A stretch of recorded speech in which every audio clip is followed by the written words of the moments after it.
এ কি গ্রামে বন মানুষ এলো কোথা থেকে? তাই তো দেখছি, জঙ্গল থেকে বেরিয়ে এলো নাকি? কিন্তু এই পাহাড়ি জঙ্গলে কোনো বন মানুষ আছে বলে তো শুনিনি। তোদের এত বড় সাহস! তোরা আমাকে নিয়ে তোদের বন্ধুর সঙ্গে তুলনা করে ওকে নিয়ে হাসাহাসি করিস? ও মা, এই বন মানুষ আবার কথা বলতেও পারে?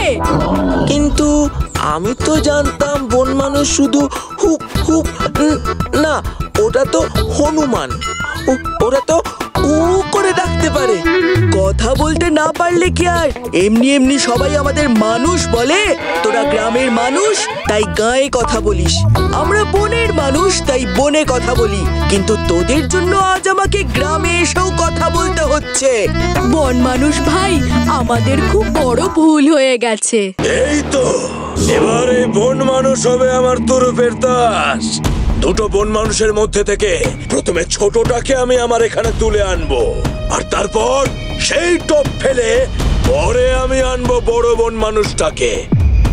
তারপর তাদের আমি আমার শক্তিতে আরো শক্তিমান করে যা ইচ্ছে তাই করাবো। সর্বনাশ, এ তো আমাকে দেখেই দাঁত খিঁচোচ্ছে।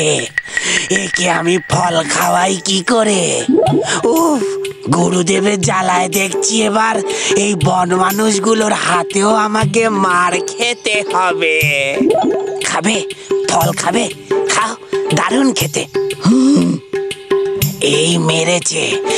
এরা বন মানুষ হলেও বুদ্ধিতে তো আমাকেও 10 গোল দেয় দেখছি। মা বন মানুষটা তো দেখছি বেশ ধুরন্ধর। তাহলে এবার এদের ফল খাওয়াবো কি করে? সবাই ভোলা আগামীকাল সকাল 9টায় সান বাংলায়।